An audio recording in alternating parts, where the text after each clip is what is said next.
삼국지 2권 구름처럼 이는 영웅. 나관중 지음, 이문열 평역.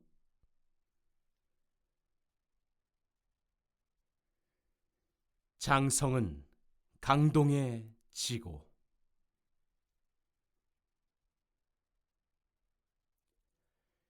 그 무렵 원술은 자기의 근거지 남양으로 내려가 힘을 기르는데 여념이 없었다. 그러나 땅에 비해 지나친 대군을 거느리려 하니 모든 게 모자랐다. 종영인 원소가 새로이 넓고 기름진 기주를 얻었다는 소문을 듣자 우선 급한 말부터 얻으려 했다. 남양 부근에는 좋은 말이 나는 곳이 없어 기병을 기르기 어렵다는 사정과 함께 말 1000필만 달라고 사람을 보냈다. 기주가 비록 좋은 북쪽 말이 나는 지방과 가까우나 말이 급하기는 원소도 원술이나 다름없었다. 지난번 공손찬과의 싸움에서 가장 위협을 느낀 것이 공손찬의 강력한 철기대였기 때문이었다. 소견머리 없는 아우의 턱없는 요구에 원소는 벌컥 화까지 내며 사자를 꾸짖어 돌려보냈다. 속 좁은 원술이 그 같은 종영의 사정을 이해할 리 없었다. 가슴 깊이 원소의 인색함을 원망하며 앙심을 품으니 그때부터 원래도 겉보기처럼 다정하지 않던 원소, 원술, 종반가는 남과 다름없이 되고 말았다. 원술이 말 다음으로 급한 것은 군량이었다. 가까운 데를 둘러보니 형주가 넉넉해 보여 곧 자사 유표에게 군량 20만 선만 구워달라고 졸랐다. 유표가 호인이라고는 하지만 되돌려 받을 가망이 별로 없는 곡식을 그렇게 많이 내놓으려 들지 않았다. 원술의 청을 점잖게 거절하자 원술은 또한 유표에게 앙심을 품게 되었다. 기주의 원소라면 종영일 뿐만 아니라 길이 멀어 쉽사리 일을 벌일 수 없지만 가까운 형주의 유표라면 문제는 달랐다. 원술은 원소가 공손찬을 이용해 기주를 손에 넣은 꾀를 자기도 한번 써볼 양으로 가만히 손견에게 밀서를 보냈다.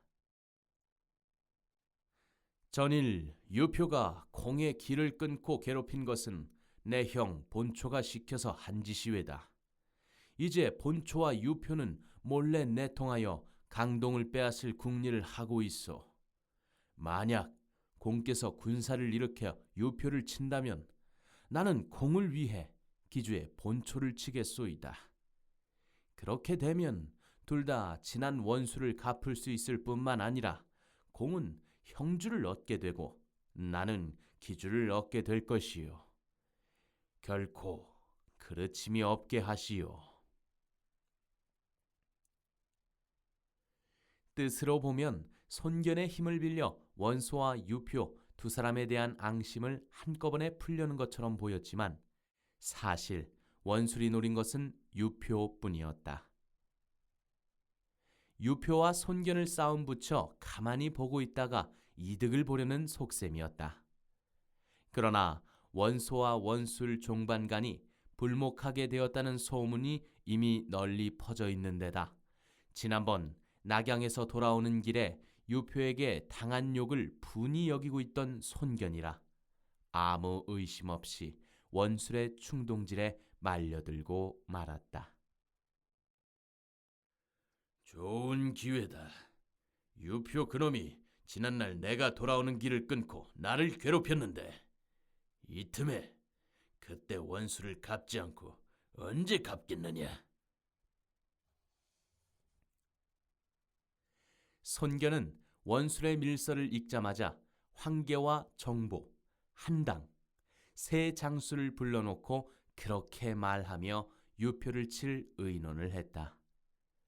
그러나 침착하고 분별 있는 정보가 나서서 그런 손견을 말렸다.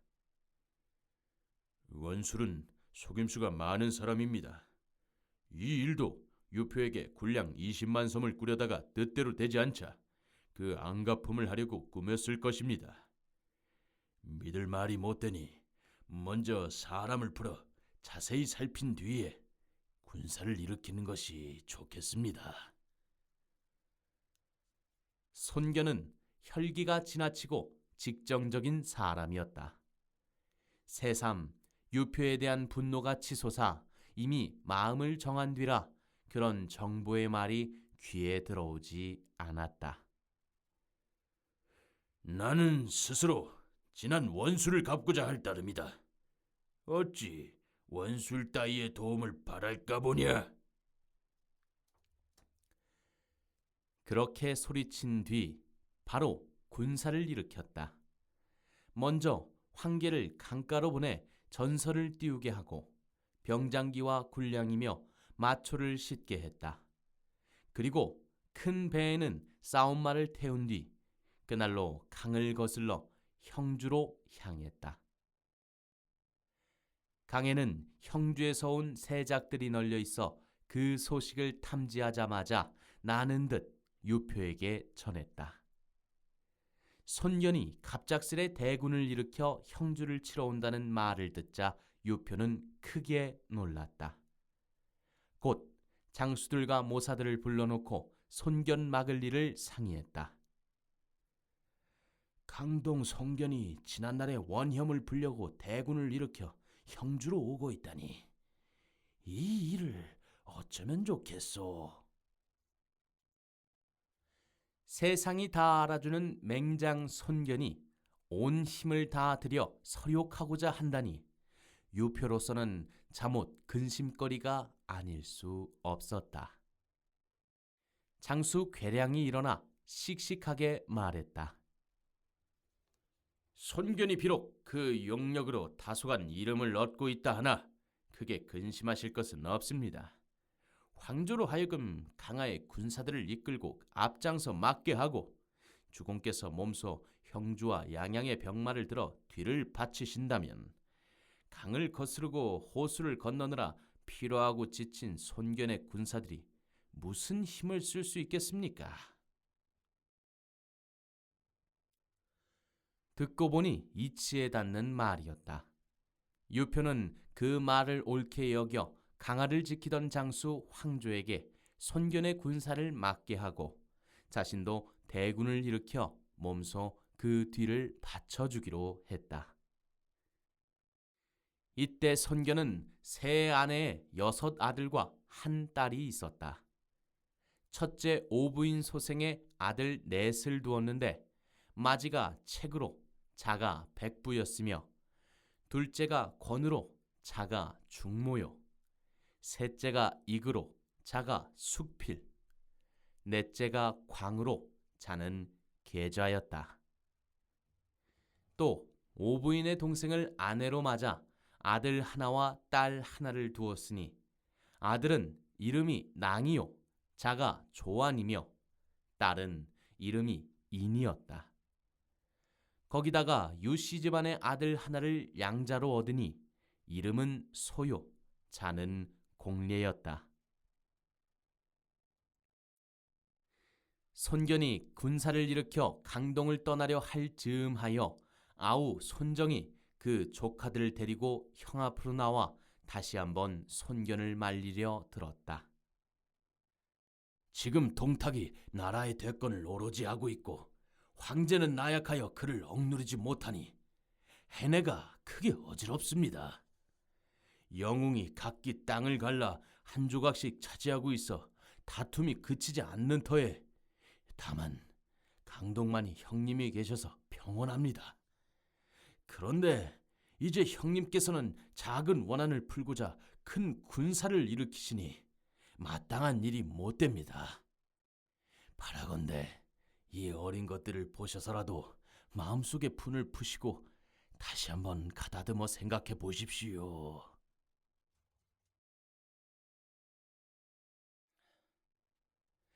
강동을 비우다시피 하여 군사를 일으킨 형의 마음을 어린 조카들을 앞세워 돌려보려는 것이었으나 손견은 듣지 않았다. 오히려 엄한 얼굴로 아우의 심약함을 나무랄 뿐이었다. 나는 장차 천하를 총행하려는 사람이다. 어찌 원수를 두고도 갚지 않을 수가 있느냐? 만약 이번에 이 쥐 같은 유표놈을 살려둔다면 앞으로도 나를 거스르기를 겁내지 않는 무리가 자주 나타날 것이다. 너는 여러 말 하지 말라. 그러자 맏아들 책이 일어나 말했다. 아버님께서 반드시 가셔야 한다면 제가 따르겠습니다. 그때 선책의 나이 17이었다. 아버지 손견에게서 강인한 근고를 이어받은 데다 어머니 오부인의 아리따움까지 더하여 빼어난 용자를 지니고 있었다. 강동 사람들은 그 이름보다도 솔랑이라는 애칭으로 부르며 한결같이 사랑했는데 어릴 적부터 아버지와 그 장수들 아래서 창검을 익혀 이제는 한 장수로도 힘과 무예에 모자람이 없었다. 태몽이나 상에 있어서는 둘째 권이 더 귀하다는 말이 있었지만 손견은 그런 책을 훨씬 사랑하였다. 맏아들이 스스로 출전하기를 청하자 손견은 흐뭇했다. 나이 40이 넘어도 자식은 어려 보이는 게 부모 마음이라 하나 손견이 그 말을 듣고 살피니 손책도 이미 어린아이는 아니었다.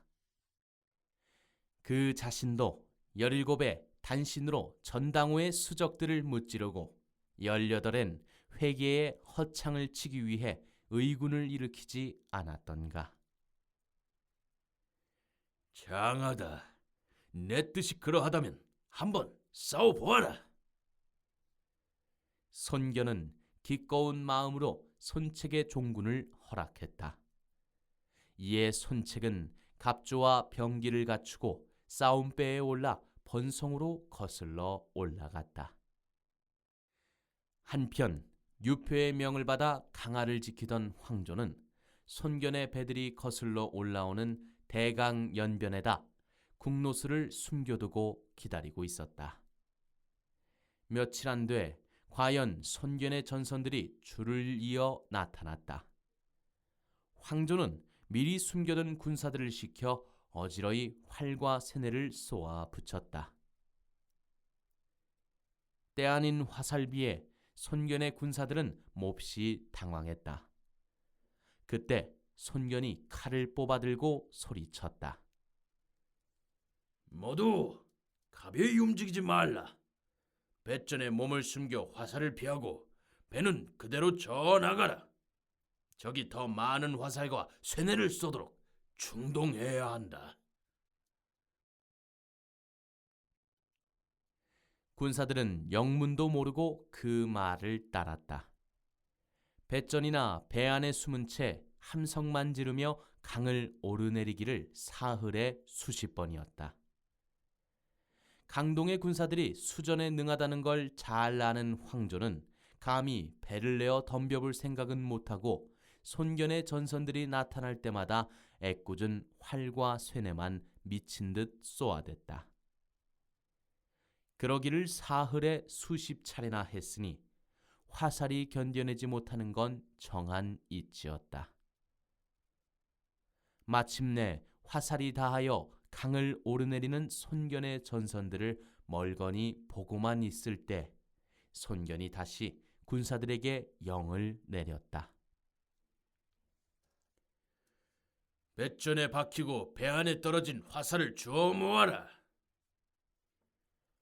군사들이 그대로 하니 모은 화살이 10여만이었다. 그제야 군사들도 손견의 뜻을 알고 감탄했다. 지금부터 저쪽 강 언덕에 배를 댄다. 먼저 활을 쏘아 숨어있는 적을 쫓아버려라. 화살을 다 걷어들인 뒤 손견이 드디어 황조의 군사들이 매복해 있던 강변을 가리키며 공격령을 내렸다. 손견의 군사는 사흘이나 강을 오르내리다 보니 적군이 어디 숨어 있는지 훤히 아는 데다 공짜로 얻은 화살만도 10여만이었다. 황조의 군사가 숨은 곳을 향해 흔전만전 소나기처럼 화살을 퍼부어대니 황조의 군사는 견딜 재간이 없었다. 원래 배를 대고 군사들이 물에 오를 때 들이쳐야 하건만 화살에 쫓기어 그대로 강 언덕을 내주고 말았다. 그 틈을 탄 손견은 빈 강 언덕에 배를 대고 군사 한 명 상하지 않은 채 병마와 양초를 무태 내릴 수 있었다. 말하자면 상륙작전의 가장 힘든 고비를 단숨에 넘겨버린 것이었다.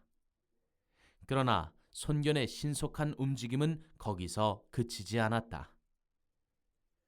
영체를 세우지 말라. 공복과 덕모는 각기 한 무리를 이끌고 똑바로 황조의 영체를 치도록 하라. 뒤는 의공과 내가 바치리라.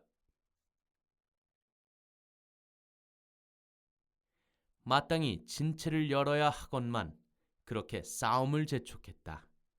명을 받든 정보와 황계가 각기 일군을 이끌고 질풍처럼 황조의 본진을 짓밟고 그 뒤를 한당히 이끄는 손견의 중군이 이었다.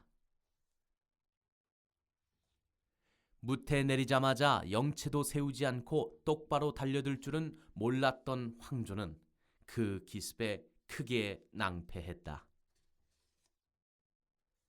제대로 싸워보지도 못하고 뭉그러져 달아나기 시작했다. 급하게 쫓기다 보니 원래 의지했던 번성으로 돌아갈 틈조차 없었다. 손쉬운 대로 부근의 등성으로 쫓겨 들어가서야 간신히 패군을 수습했다. 손견의 추격은 집요했다. 황조의 영체를 짓밟고 번성을 손에 넣은 뒤에도 멈추지 않고 급한 추격을 계속했다.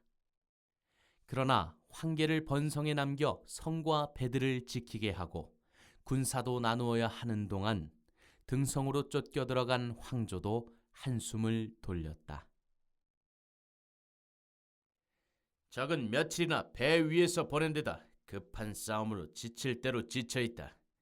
무작정하고 성 안에서 지키기보다는 나가서 싸우자. 반드시 어제의 패전을 소욕할 수 있을 것이다. 수습한 자기 군사에다 등성을 지키던 군사들을 합치고 보니 다시 한번 싸워볼 만한 머릿수가 되자 황조는 그렇게 말하며 군사를 이끌고 성을 나왔다. 하도 어이없이 진 싸움이라 도무지 실감이 나지 않는 것도 그의 무모한 용기를 복돋아 주었다. 황조가 등성 앞 들판에 진세를 벌였을 무렵 손견도 군사를 이끌고 그곳에 이르렀다. 황조의 진세가 참못 정연한 것을 보고 이번에는 손견도 진을 벌이게 했다. 대강 진세를 갖춘 뒤 손견은 말을 몰아 문기 아래로 나아갔다. 그 곁에는 화려한 갑옷에 번쩍이는 투구를 쓴 손책이 창을 끼고 서 있었다. 손견이 진문 앞에 나서는 걸 보고 황조도 두 장수를 좌우에 세운 채 자신의 진문 앞으로 말을 몰아나왔다. 두 장수 중 하나는 강화 사람 장호요, 다른 하나는 양양 사람 진생이었다. 강동의 쥐 같은 도적놈아, 내 어찌 감히 한실 종친의 땅을 침범하느냐? 황조가 채찍을 들어 손견을 가리키며 소리 높여 꾸짖었다. 제법 늠름한 모습에 우렁찬 목소리였다. 그러나 더 장에 배는 것은 그 곁에 서 있던 장수 장호였다. 누가 저 옥새를 훔친 도적놈을 잡아오겠느냐? 손견을 꾸짖은 뒤 좌우를 돌려보며 묻는 황조의 물음에 장호는 큰 칼을 비껴들고 거침없이 말을 달려나왔다. 장호가 달려나와 싸움을 도두자 손견 쪽에서는 한당이 영을 받을 새도 없이 마주 나갔다. 장호의 병장기가 칼인 걸 보자 역시 큰 칼을 잘 쓰는 한당이 스스로 나선 것이었다. 두 마리의 말은 양군 가운데서 거세게 부딪혔다. 잠시 휘황한 칼부림이 벌어졌다. 그러나 아무래도 장호는 한당의 맞서로는 부족했다. 두 말이 어울렸다 갈리기 30번도 못 돼 장호의 칼이 기세를 잃기 시작했다. 진생이 그걸 알아보고 말을 달려나와 장호를 도우려 했다. 아버지 곁에 섰던 손칙이 그런 진생을 용서하지 않았다. 손에 들고 있던 창을 가만히 기대놓고 활과 화살을 집었다. 시위 소리와 함께 날아간 손책의 화살은 어김없이 진생의 이마 한가운데 가 박히고 진생은 한마디 비명과 함께 말에서 떨어졌다. 그러지 않아도 힘에 부치는 싸움을 끌어오던 장호는 자기를 도우러 오던 진생이 죽는 꼴을 보자 크게 놀랐다. 손발이 말을 듣지 않고 칼놀림이 더욱 어지러워졌다. 한당이 그때를 놓치지 않고 한 소리 우렁찬 기합과 함께 큰 칼을 내려 찍으니 장호는 머리통이 짜개져 뇌수를 쏟으며 또한 말 아래로 굴러 떨어졌다. 사기가 오를 대로 오른 손견의 군사들이 함성과 함께 황조의 진체를 밀고 들어갔다. 특히 정보는 진작부터 황조를 살피고 있다가 가장 앞서서 그를 쫓았다. 눈앞에서 두 장수가 처참한 모습으로 죽어가는 걸 본 데다 정보가 눈에 불을 켜고 자기를 향해 달려드니 황조는 두려움에 질려 얼이 빠졌다. 그저 한 목숨 구하는 것이 상책이라 생각하고 남의 눈에 띄는 투구부터 벗어던졌다. 그리고 나중에는 말까지 버린 채 보졸들 사이로 숨어들어 달아나 버렸다. 또다시 손견의 큰 승리였다. 손견은 마음껏 황조의 군사들을 죽이며 그 뒤를 따라 대강의 지류인 한수가에 이르렀다. 그러나 거기서부터 유표의 근거지인 양양성이 가까워 가벼이 움직일 수 없었다. 사람을 보내 황제로 하여금 모든 배와 군사들을 이끌고 그곳으로 올라오도록 했다. 힘을 한 군데로 모아 유표와 결전을 할 심산이었다. 그럴 즈음 보졸들 틈에 숨어 간신히 목숨을 건진 황조는 약간의 군사들을 수습해 유표에게로 갔다. 싸움에 진 것을 변명하자니 가장 좋은 길은 손견의 군세를 과장하는 것뿐이었다. 손견의 군사가 어찌나 많고 날랜지 소장으로서는 당할 길이 없었습니다. 주공께서 10분 헤아려 주십시오. 황조의 그 같은 말을 들은 유표는 또다시 놀랐다. 급히 괴량을 불러 손견을 막을 일을 의논했다. 괴량이 황조의 패전에 약간 풀이 죽은 듯한 얼굴로 대답했다. 이제 막 싸움에 진 뒤라 군사들은 싸울 마음이 없을 것입니다. 지금은 다만 성 밖의 도랑을 기피하고 보루를 높이어 손견의 날카로운 칼끝을 피하는 길뿐입니다. 그런 다음 몰래 원소에게 사람을 보내 도움을 청하면 손견은 스스로 애움을 풀고 물러날 것입니다. 얼핏 듣기에는 지극히 소극적인 전법이었다. 그때 곁에 있던 장군 채모가 격한 목소리로 끼어들었다. 자유의 말은 우직하고 졸렬한 계책입니다. 적의 군사가 지금 성 아래 이르렀고 머지않아 그들의 군선도 강을 타고 내려와 이곳에 이르게 된 마당에 어찌 두 손을 모으고 죽기만을 기다릴 수 있겠습니까? 제가 비록 재주는 없으나 바라건대 군사를 이끌고 성을 나가게 해주십시오. 손견과 한바탕 겨뤄보겠습니다. 성 안에 숨어 지키는 일은 그 뒤에라도 늦지 않습니다. 들으니 괴량보다는 장수다운 말이었다. 괴량도 이미 자신의 계책이 절반이나 깨어진 뒤라 그런지 심하게 반대하지는 못했다. 이에 유표는 불안한 대로 채모에게 군사 만여 명을 딸려 다시 한번 성을 나가 싸우게 했다. 양양성을 나온 채모는 성밖 현산 어귀에 진을 치고 손견의 군사가 오기를 기다렸다. 오래자나 손견은 승세를 탄 군사들을 이끌고 기세 좋게 밀고 들어왔다.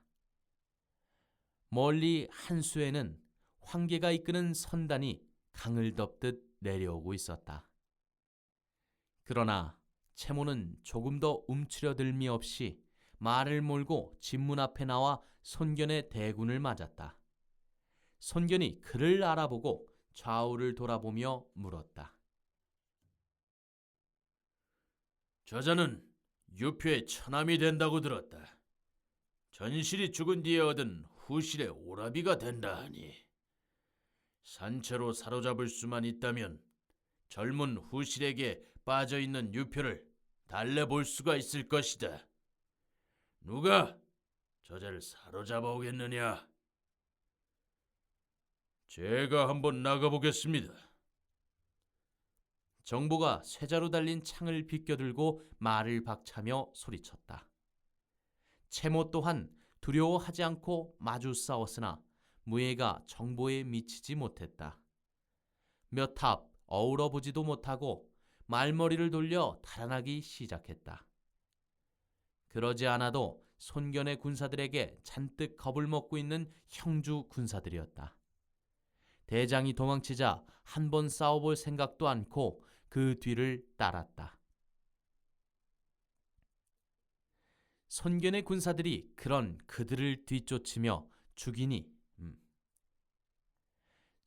군사들이 그런 그들을 뒤쫓으며 죽이니 시체가 들판에 즐비하였다. 채모가 군사 태반을 잃고 간신히 양양성 안으로 쫓겨 들어갈 때였다. 그제서야 힘을 얻은 괴량이 유표에게 말했다. 채모는 옳은 계책을 마다하고 군사를 이끌고 나갔다가 이토록 패하고 말았습니다. 아까운 군사들만 죽였을 뿐만 아니라 성한 백성들의 사기까지 떨어뜨렸으니 마땅히 군법을 시행해야 합니다. 유표의 면전에서 자기에게 면박을 준 데에 대한 앙심까지 실린 말이었다. 그러나 유표는 새로이 채모의 누이를 후처로 맞아 정을 쏟고 있는 터라 차마 채모를 벌줄 수 없었다. 다만 좋은 말로 괴량을 달래 농성할 준비를 서두르게 했다. 한편 채모의 패군을 쫓은 손견은 그대로 양양성을 에워싸고 맹렬하게 공격을 퍼부었다. 그러나 유표가 10년 선치의 여력을 모아 고치고 높인 양양성이었다. 성벽이 두껍고 높기가 여느 성에 비할 바가 아니었다. 거기다가 성 안에는 아직 적지 않은 군사가 있고 백성들도 한마음으로 유표를 따르니 손견이 용맹하고 그 군사가 아무리 충성스럽다 해도 쉽게 깨뜨릴 수가 없었다. 그러던 어느 날이었다. 맑은 날이 갑자기 흐려지고 미친 듯한 바람이 일더니 중군의 숫자기가 부러졌다. 대장을 상징하는 깃발인 만큼 예산 일이 아니었다. 음양을 짚을 줄 아는 한당이 조용히 손견에게 말했다.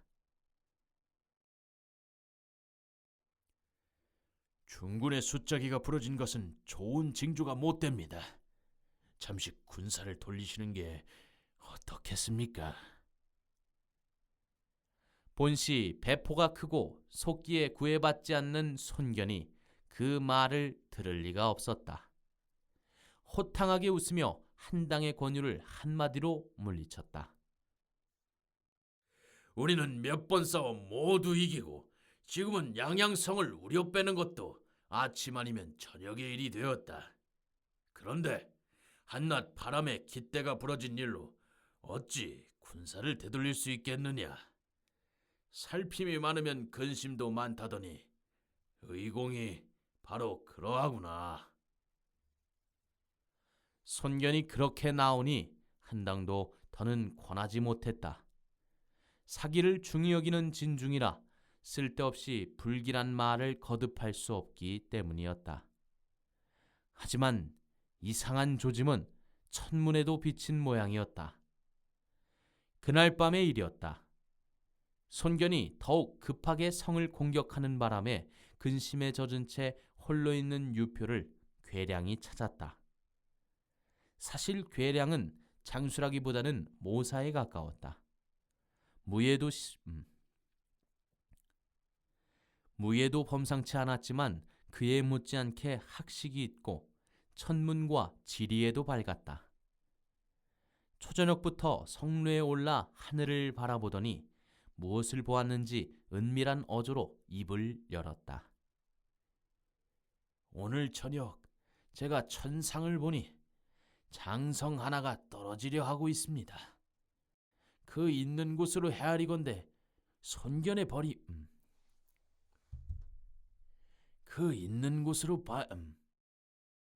그 있는 곳으로 헤아리건대 손견의 벼림에 틀림없습니다. 주공께서는 급히 원수에게 글을 보내 도움을 청하십시오. 어쩌면 손견을 죽이게 될는지도 모르겠습니다. 유표는 그런 괴랑의 말이 얼른 믿어지지 않았으나 손견에게 나쁜 조짐이라니 우선 반가웠다. 거기다가 원소에게는 어차피 도움을 청해야 할 처지이니 구태여 괴랑의 계책을 물리칠 필요는 없었다. 그러나 원수에게 보낼 글은 써도 겹겹이 에워싼 손견의 군사들을 뚫고 나갈 일이 꿈 같았다.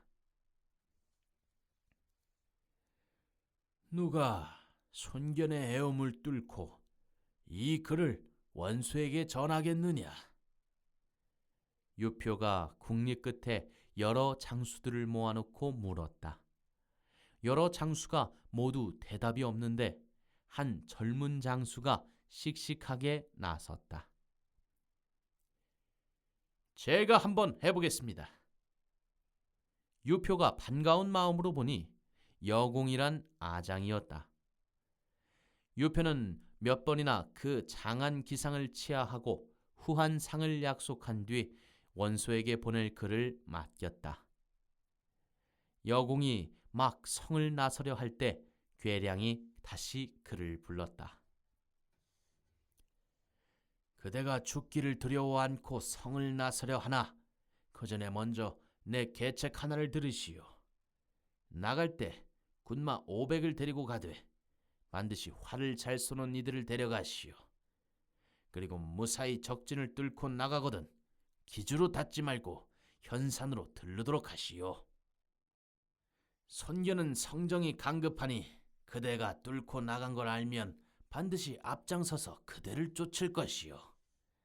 그때 그대는 군사 100명을 풀어 산 위로 올려 돌을 모아두게 하고 100명은 활을 들고 숲속에 숨어있게 하시오.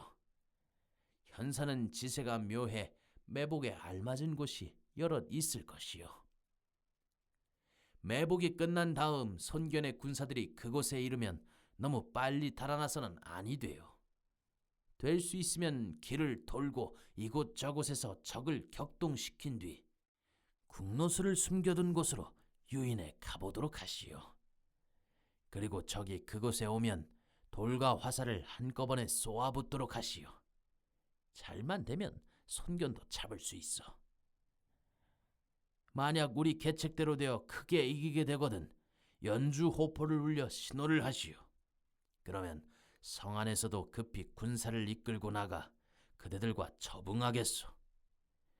그러나 적이 따라오지 않거나 따라와도 우리 계책에 떨어지지 않으면 그대로 길을 재촉해 원수에게로 가시오. 오늘 밤은 달이 그리 밝지 않으니 해가 지는 대로 곧 성을 나서도 될 것이오. 실로 두 수를 한꺼번에 보는 절묘한 계책이었다. 그걸 들은 여공은 힘이 났다. 그저 한 목숨 건져 원수에게 위급을 고하는 것만이 다행인 초라하고 불안한 길이 아니라 잘만 되면 원수의 도움 없이도 강한 적을 깨뜨릴 수 있는 길인 까닭이었다. 여공은 괴량의 계책을 자세히 머릿속에 담은 뒤 해가 지기 무섭게 나섰다.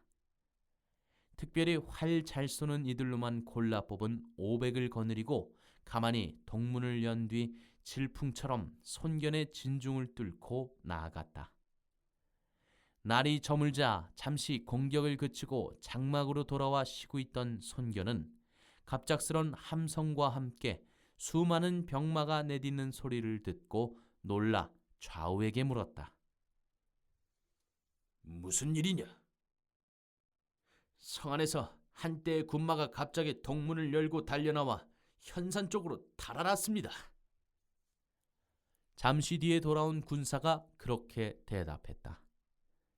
그 말을 들은 손견은 문득 유표와 원소가 손을 잡고 자기를 치려 한다는 원술의 편지가 떠올랐다.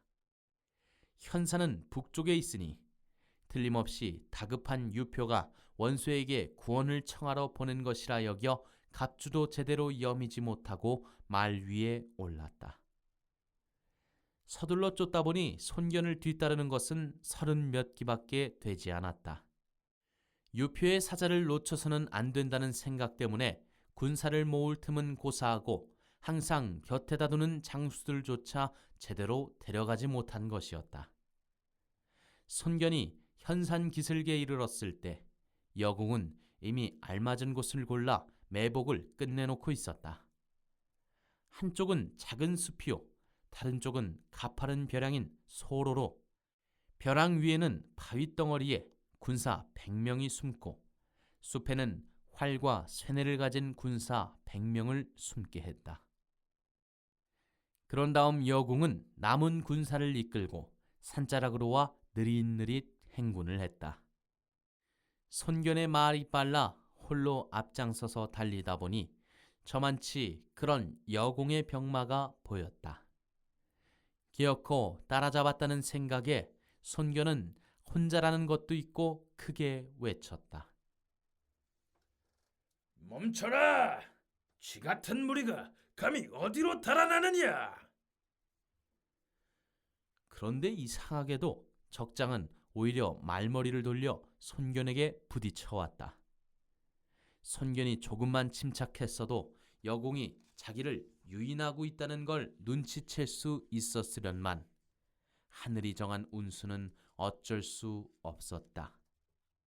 손견은 용맹을 뽐내며 한 칼에 여공을 찍어버릴 듯 덮쳐갔다. 여공은 계책대로 맞아가는 것이 은근히 기뻤다. 싸우는 둥 마는 둥 한압을 부딪고는 그대로 말머리를 돌려 앞서가는 졸개들의 뒤를 따랐다. 손견은 더욱 마음이 급했다. 여전히 뒤따르는 군사가 하나도 없다는 걸 잊은 채 여공을 쫓기에만 바빴다. 오래전에 도망치던 여공은 험한 산길로 접어들었다. 손견도 멈추지 않고 말을 몰아 그 뒤를 쫓았다. 그런데 한 군데 벼랑 곁으로 난 산길에 이르렀을 때였다. 호련 앞서가던 여공의 모습이 보이지 않았다. 손견은 여공이 산 위로 달아났다고 여기고 자신도 급하게 말을 산 위쪽으로 돌려 세웠다. 호련 한 차례 징소리가 나더니 산 위에서 집채 같은 바위가 아래로 굴러떨어지기 시작했다. 그리고 숲속에서는 화살이 비처럼 손견의 머리를 덮어 씌웠다. 어떻게 피해보려고 할 틈도 없이 손견은 화살에 맞고 바위에 깔린 시체로 변하고 말았다. 머리가 부서져 뇌장이 흘러나오고 사지는 으깨어진 처참한 모습이었다. 나이 37, 한창 세력을 키워 가슴속에 큰 뜻을 막 펴보려 하던 손견은 그렇게 어이없이 꺾여 버렸다. 그런데 여기서 한 가지 섬뜩하게 떠올릴 일은 지난날 그가 원소와 유표에게 하늘을 가리키며 한 맹세이다. 만약 전국 옥새를 가졌다면 화살과 돌 아래 죽으리라고 말한 것이 그대로 이루어진 셈이었다. 궁한 처지에 몰린 나머지라고는 하지만 망령되어 하늘에 대고 거짓 맹세를 한 죗값이라 말한다면 지나치게 가혹한 풀이가 될는지. 손견을 죽인 여공은 뒤이어 나타난 손견의 수하 30기까지 모조리 죽인 뒤에야 괴량과 약속한 연주 호포를 놓았다. 손견을 죽인 이상 두려워할 게 없다는 생각에서였다. 포소리를 들은 성 안에서는 괴월과 황조, 채모, 세 장수가 각기 한때의 병마를 거느린 채 쏟아져 나왔다. 손견이 없는 데다 갑작스레 형주 군사들이 거센 기세로 쏟아지자 강동의 군사들은 큰 혼란에 빠졌다. 연이은 승리에 따른 방심도 그 혼란을 키운 원인이었다. 하지만 아무래도 손견을 따라다니며 단련된 장졸들이라 그런지 역시 강동의 군사는 달랐다. 까닭 모르게 사기가 오른 적의 강습에도 불구하고 각기 자리를 지키며 조금도 물러서지 않았다. 한수가에서 수군을 이끌고 전선을 지키던 황계는 갑작스레 손견의 진체에서 크게 함성이 일고 병장기 부딪히는 소리가 나자 심상치 않은 일이라 여겼다. 데리고 있던 수군들을 이끌고 급히 손견의 본진 쪽으로 달려갔다. 황계가 간신히 손견의 진체에 이르렀을 때는 마침 성 안에서 쏟아져 나온 황조의 군사들이 기세 좋게 중군 쪽으로 밀려들 때였다. 쇠채찍을 휘두르며 밀려드는 적을 막으려고 나선 황계의 눈에 앞장서서 말을 달려오는 황조가 들어왔다. 이놈! 내 쇠책직을 받아보아라! 황계가 졸개들을 거들떠보지도 않고 똑바로 황조에게 말을 몰아가며 소리쳤다. 황조도 피하지 않고 창을 휘둘러 대적해 왔다. 그러나 승세만 믿고 방심한 것은 황조의 불행이었다. 두압을 채우지도 못하고 황계에게 사로잡히는 신세가 되고 말았다. 정보의 분전도 황계에 못지 않았다. 손책을 보호하며 길을 앗다가 마침 현산에서의 크나큰 소득에 마음이 부풀어 손견의 본진으로 뛰어드는 여공을 만났다. 아직 자기 주인 손견을 죽인 것이 바로 그라는 걸 모르는 정보였지만 곧바로 말을 몰아 여공을 덮쳤다. 들뜬 마음에 여공도 그대로 정보의 창을 맞았으나 처음부터 무리한 상대였다. 몇 탑을 넘기지 못하고 정보의 한 창에 찔려 말 아래로 떨어지니 애써 세운 큰 공도 허사가 되고 말았다. 한당과 다른 장수들도 각기 힘을 다해 형주군과 강동군의 싸움은 시작 이래 가장 격렬한 것이 되었다. 강동의 군사들에게 다행인 것은 손견의 죽음이 알려지지 않은 일이었다. 난전 중이라 알려질 틈도 없었거니와 유표 쪽도 아직은 확신을 못하고 있었다. 양쪽의 대군은 그렇게 밤새도록 싸우다가 날이 밝은 뒤에야 각기 군사를 물렸다.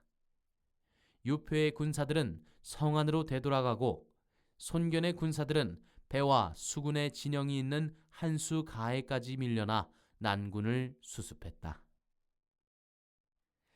간신히 군사들을 한수가에 정돈한 뒤에야 손책은 아버지 손견이 적의 매복에 걸려 돌과 화살 아래 죽은 것을 알았다. 군사들이 부서지고 으깨진 손견의 시체를 찾아왔으나 목은 잘려 성 안의 유표에게 바쳐진 뒤였다. 손책이 목 없는 아버지의 시체를 놓고 슬피 목 놓아 우니 그 참혹한 정경에 여러 장수들과 사졸들도 한결같이 눈물을 흘렸다. 하지만 손책은 언제까지나 슬픔에만 빠져있는 나약한 소년은 아니었다. 강동의 호랑이라 불리던 손견의 맏아들이요, 역시 뒷날 소패왕이라 불릴 만큼 영웅의 기상이 있었다. 한 차례 호곡이 끝난 뒤에 앙연이 하늘을 쳐다보며 부르짖었다. 아버님의 시신이 적의 손에 있는데 어찌 고향으로 돌아갈 수 있으리요? 이어 손책은 여러 장수들을 자신의 군막으로 불러 다시 유표와 싸울 일을 의논했다. 생각이 깊고 근후한 황계가 일어나 손책을 달랬다. 작은 주인, 하늘의 별처럼 많고 많은 게 사람의 날입니다. 또 군자의 복수는 100년이 걸려도 늦지 않는다는 말도 있습니다. 지금 우리 군사는 주공을 잃은 데다 간밤의 싸움에 밀려 사기는 떨어지고 몸은 모두 지쳐 있습니다. 사기가 오를 대로 오른 데다 높고 든든한 성에 의지하고 있는 적과 싸우기는 아무래도 어렵습니다. 고정하십시오. 그럼 장군께서는 목 없는 선고의 유체를 안고 강동으로 돌아가자는 말씀이요? 내 무슨 낯으로 어머님과 아우들을 대하며 또 강동 사람들은 나를 어찌 보겠소? 옛말에 아비를 죽인 자와는 한 하늘을 이지 않는다 했거늘. 아비 죽인 원수가 눈앞에 있는데도 어찌 이대로 버려두고 갈 수가 있단 말이오? 싸우지 않고도 주공의 머리를 되찾을 방도는 따로 있습니다. 제가 어젯밤 적장 황주를 사로잡아 두었는 바, 듣기로 그자는 유표가 아끼는 장수 가운데 하나라고 합니다. 사람을 성 안으로 보내 일시 화평을 맺으시고 황조와 주공의 머리를 바꾸자 하시면 유표는 반드시 거기에 응할 것입니다.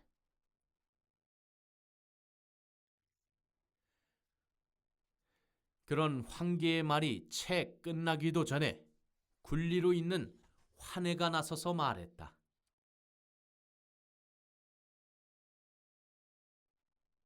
그 일이라면 제가 한번 해보겠습니다. 저와 유표는 전부터 아는 사람이니 저를 사자로 삼아 성 안으로 보내주십시오. 반드시 유표를 달래 돌아가신 주공의 시신을 온전히 하겠습니다. 비록 나이 어리고 부친을 잃은 슬픔과 원한으로 격앙되어 있기는 하지만 손책 또한 그들의 권유를 물리칠 만큼 무모하지는 않았다. 한동안 말없이 생각에 잠겼다가 마침내 그 일을 허락했다. 손책의 허락이 있자 환해는 그날로 양양성 안에 들어가 유표를 만났다. 환해의 말을 들은 유표는 별다른 주저 없이 거기에 따랐다. 죽은 문대의 머리는 이미 관에 담아 간직해 두었소. 빨리 황조를 풀어주면 돌려드리겠소이다. 그런 다음 양쪽 모두 군대를 물리고 다시는 서로 침범하는 일이 없어야 할 것이요. 아직도 손견이 강동에 쌓아둔 기반의 무서움을 제대로 알지 못하는 유표로서는 당장 귀찮은 싸움을 끝내게 된 것만이 반가웠다. 환혜는 거듭 유표의 너그러움에 감사한 뒤 다시 손책의 진채로 돌아갈 채비를 했다. 그때 뒤늦게야 그 일을 전해 듣고 달려온 괴량이 큰 소리로 유표에게 말했다. 추공, 아니 됩니다. 결코 그래서는 아니 됩니다. 강동에서 왔다면 군사 한 사람, 갑옷 한 조각도 돌아가지 못하게 해야 합니다. 먼저 환혜를 목배시고 따로 계책을 세워 저들을 쓸어버려야 할 것입니다. 그 말에 유표가 난색을 지으며 멀거니 괴량을 보았다. 그의 말이 옳다 해도 이미 허락한 일이라 뒤집기 어려운 까닭이었다. 그런 유표를 깨우치듯 괴량이 다시 말을 이었다. 지금 손견은 이미 죽고 아들들은 모두 어립니다. 그 허약한 틈을 타 급히 강동으로 군사를 내시면 복소리 한 번으로 그 넓고 기름진 땅을 얻으실 수 있습니다. 그런데도 저들을 그냥 돌려보내 힘을 기를 수 있도록 버려둔다면 뒷날 강동은 반드시 우리 형주의 큰 걱정거리가 될 것입니다. 살핌에서도 헤아림에서도 괴량은 확실히 뛰어난 모사였다. 그러나 유표는 그를 제대로 쓸만한 그릇이 못 되었다. 유가적 인의와 작은 인정에 얽매여 머뭇거리며 되물었다. 그렇지만 황주가 저들 손에 사로잡혀 있으니 어찌 차마 버릴 수 있는가? 무모한 황주를 버려 강동을 얻을 수 있다면 안 될 건 무엇이겠습니까? 괴량이 한층 답답한 얼굴로 그렇게 소리쳤다. 그러나 유표는 기어이 듣지 않았다. 황조와 나는 서로 마음을 터놓고 지내온 사이다. 그를 버리는 것은 불의를 저지르는 것이나 다름없다. 이에 환혜는 무사히 돌아가고 약조대로 손견의 목과 황조는 맞바꿔졌다. 손책은 선부의 영구를 앞세우고 강동으로 돌아가 고가의 들에 장사 지냈다. 그런 다음 무리를 이끌고 강도에 머무르며 몸을 굽혀 어진 이와 학식 있는 선비를 맞아들이고 사방의 호걸들을 대접하니 차차 세력